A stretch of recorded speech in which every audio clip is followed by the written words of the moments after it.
Kaip sukurti vartotojus Windows 2008 server operacinėje sistemoje. Vartotojams sukurti yra naudojama komanda luzr-mgr.msc Local User Management MSC Microsoft Service Console. Taip, spaudžiam OK. Ir šitoje priemonėje galima kurti vartotojus ir grupės. Spaudžiam Users, kad sukurti vartotojus. Spaudžiam dešinę pelės mygtuką ir pasirenkam komandą New User ir suvedam vartotojo vardą. Username tai bus vartotojo vardas, kokį jis galės prisijungti arba kitaip tariant prisiregistruoti prie šios operacinės sistemos. Pavyzdžiui, Donatas. Full name galima rašyti, galima ne, čia nėra privaloma, svarbiausia yra, kad būtų įvestas vartotojo prisijungimo vardas, o čia tai pilna informacija. Donatas Bukelis. Taip. Ir būtinai reikia suteikti slaptažodį. Vartotojai visi tinklo operacinėse sistemose turi būti su slaptažodžiu. Slaptažodis turėtų būti pakankamai saugus, tai yra raidė, didžioji, mažoji ir skaičius ir galima net simbolis.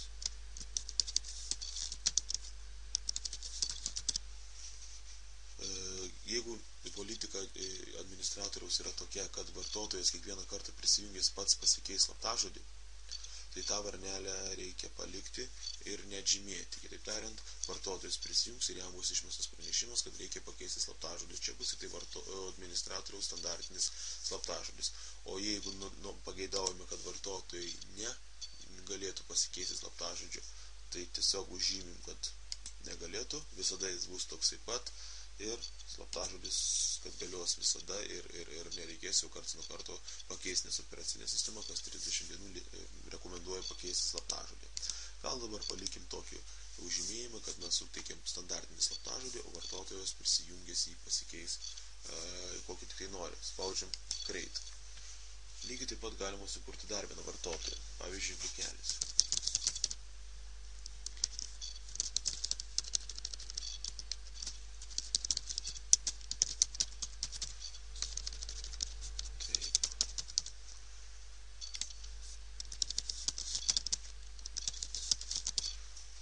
Šitam vartotojui, tarkim, slaptažodį palikim pastovų. Tai jam nereikėtų pirmą kartą prisijungus jo pakeisti. Spaudžiam Create. Ir sukurkim gal dar vieną.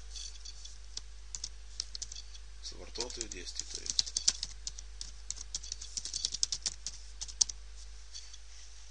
Taip. Slaptažodis.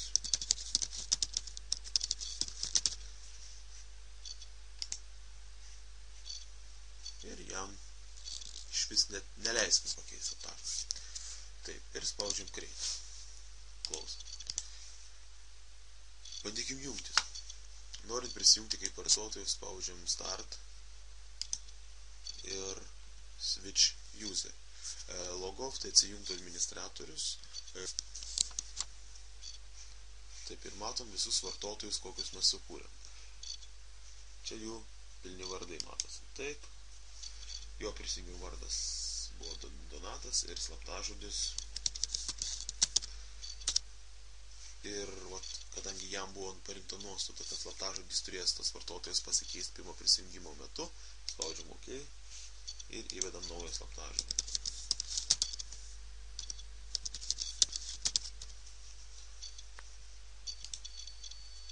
Keičia slaptažodį sistema, slaptažodis pakeistas ir dabar užkraus vartotojo aplinką.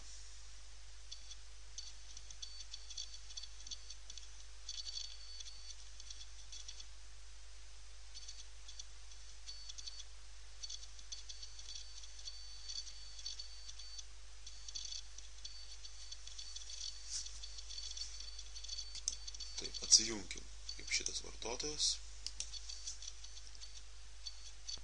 Taip, prisijunkim kaip Bukelis, nes jam nebuvo nustatyta, kad reikėtų pasikeisti slaptažodį. Ir dabar pamatysim, kaip tai bus. Ir tiesiog prijungia, nes jam nereikia pirmą kartą prisijungiant pakeisti savo slaptažodį.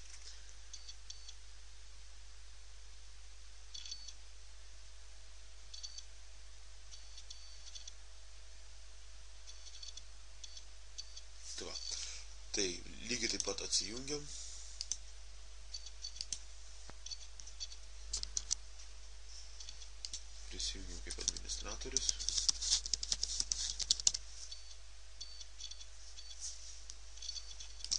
kursim grupės. Yra groups, čia yra standartinės grupės, kokios tik yra sukurtos sistemoje. Norint sukurti savo grupę, spaudžiam dešinį pilies mygtuką ir pasirenkam komandą New Group.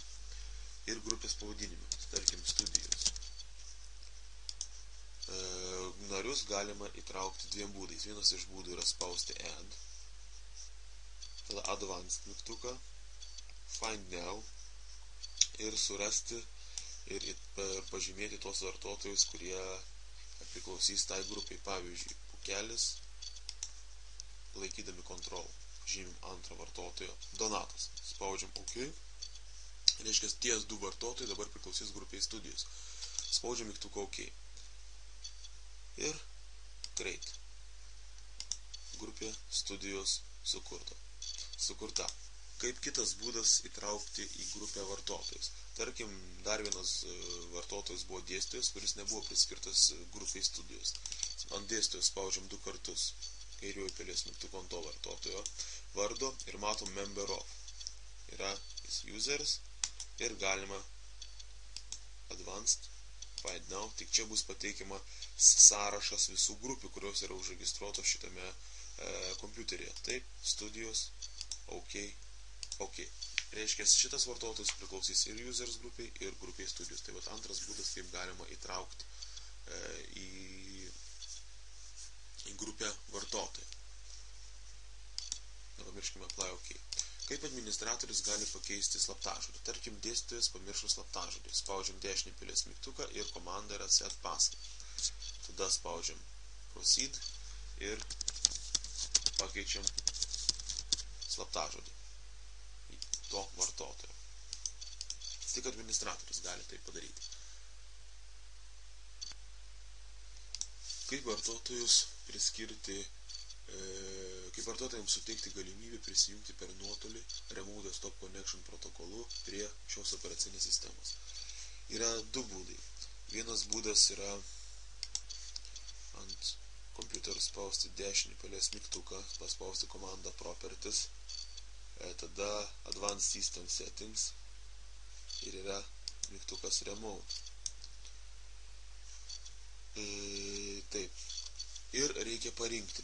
Šiuo atveju Don't Allow Connections to this computer pagal nutylėjimą yra šita galimybė atjungta. Joks vartotojas negali prisijungti per nuotolį prie šio kompiuterio. Galima tą galimybę įgalinti. Yra 2 pasirinkimai. Vienas pasirinkimas yra Allow Connections from Computers Running Any Version of Remote Desktop. Čia mes leisime prisijungti iš visų operacinių sistemų. Windows XP Home Edition, Windows XP Professional, Windows Millennium, man atrodo, irgi turėjo tokią pat galimybę. Reiškia, iš visų operacinių sistemų, kurios tik tai palaiko tą galimybę. Tai nėra saugu. Dėl ko? Dėl to, kad tas darbas, tas protokolas yra nekriptuojamas.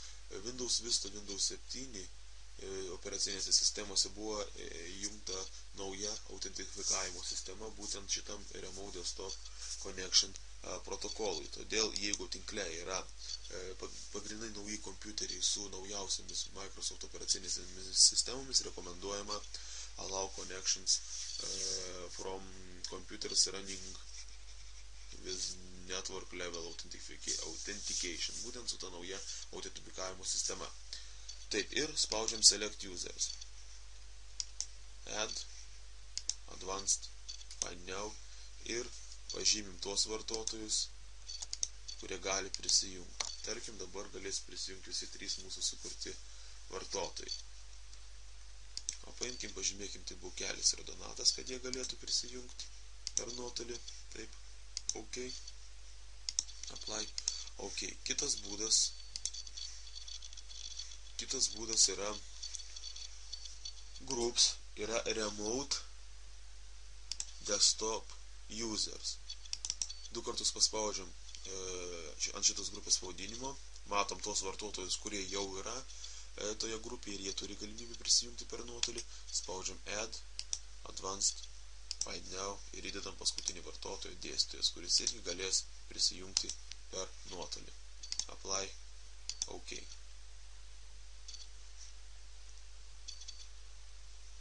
kaip prisijungti prie serverio operacinės sistemos per nuotolį. Tarkim, turim Windows 7 operacinę sistemą ir iš jos bandysim prisijungti. Start, accessories ir yra įrankis Remote Desktop Connection. Taip, čia rašomas IP adresas arba kompiuterio domeninis vardas. Serverio IP adresas yra ir spaudžiam mygtuką Connect. Spaudžiam Use Another Account ir suvedam vartotojo vardą ir slaptažodį to vartotojo, kuriam suteikta teisė prisijungti per nuotolį. Donatas.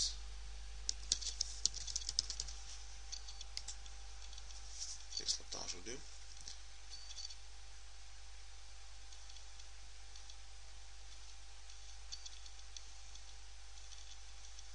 Čia dėl saugumo, dėl sertifikatų, dėl kodavimo pranešimo spaudžiam Yes.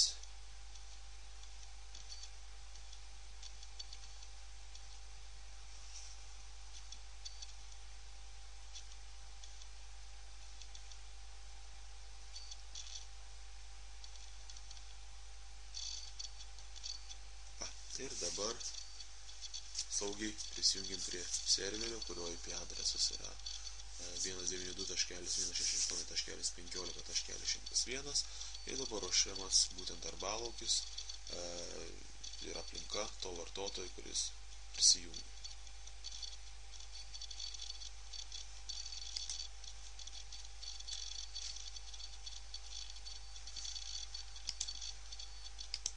Ir galim atsijungti.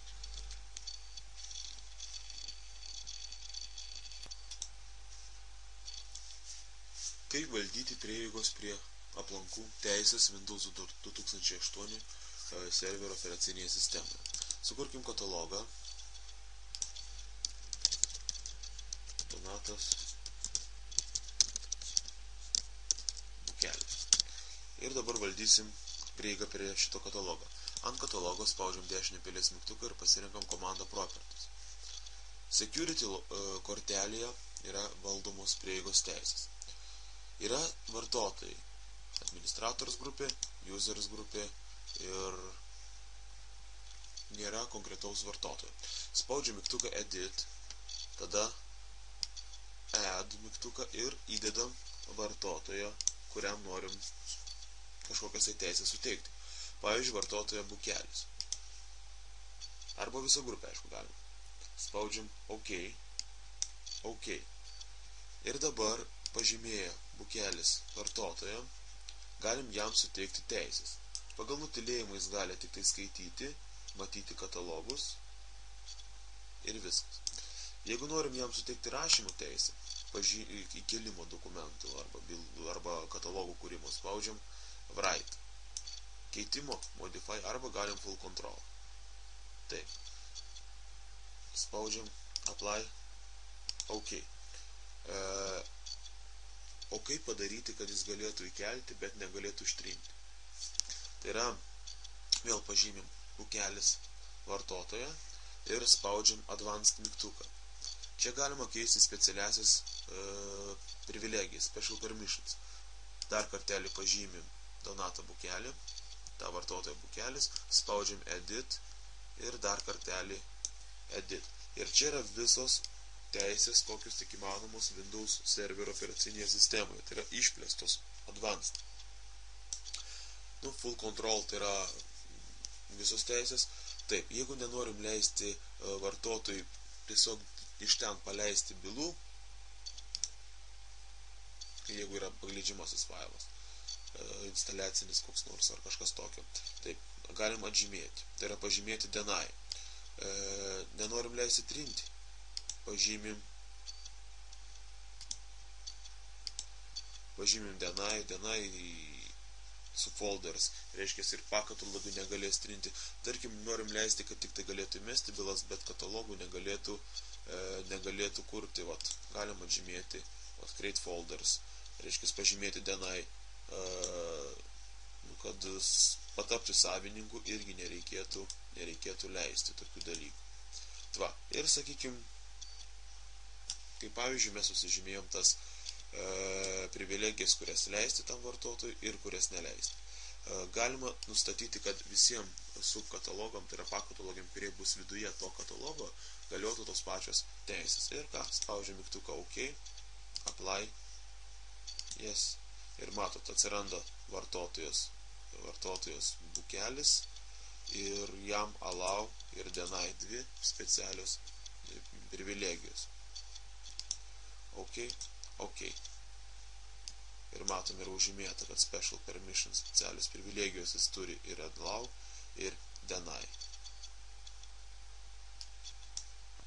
Kaip įgalinti šešėlinės duomenų kopijas? Šešėlinės duomenų kopijas, shadow kopijas, angliškai yra naudojamos serverio operacinėje sistemoje tam, kad administratorius galėtų atkurti duomenis, atkurti bylas ir jų turinį keletos dienų, mėnesių ar savaičių laikotarpių į praeitį. Taip, tai ant sisteminio disko spaudžiam dešinį pelės mygtuką ir pasirinkam komandą properties. Yra shadow copies kortelė. Reikia, pagal nutylėjimai, ta galimybė yra uždrausta, reikia paspausti mygtuką enable tam, kad įgalinti šią galimybę. Taip, tada spaudžiam mygtuką settings ir nustatom, kada bus tos atsarginės, tos šešėlinės kopijos daromos. Čia yra kiek jiems leidžiama vietos, o čia schedule mes galim nustatyti, kad kiekvieną dieną, kiekvieną savaitę, tik sistemai startuojant, tik vartotojui prisijungiant, ar kokiu tik tai būdu, kokiu laiku, galima, o sistema automatiškai kurs visų duomenų atsarginės kopijas. Kaip sukurti kvotas? Ant sisteminio disko spaudžiam dešinį pelės mygtuką ir pasirinkam komandą properties, yra kvota. Ta galimybė irgi reikia įgalinti, nes pagal nutylėjimą jinai yra išjungta. Taip, ir yra mygtukas kvota entries. Spaudžiam kvota entries, tuomet viršutinėme meniu kvota ir komanda new kvota entry. Ir surandam vartotoją, tarkim, bukelis, OK, ir jam galima nustatyti, tarkim, 1 gigabaito kvotą. Nuo kada jam reikėtų pranešti? Sistema praneš, kad vartotojas jau baigė viršyti arba pasiekti nustatytą kvotą, tarkim, nuo 900 megabaitų. Ir spaudžiam OK. Taip galima susidėti visus vartotojus ir jiems suteikti skirtingas kvotas. Apply, OK, OK.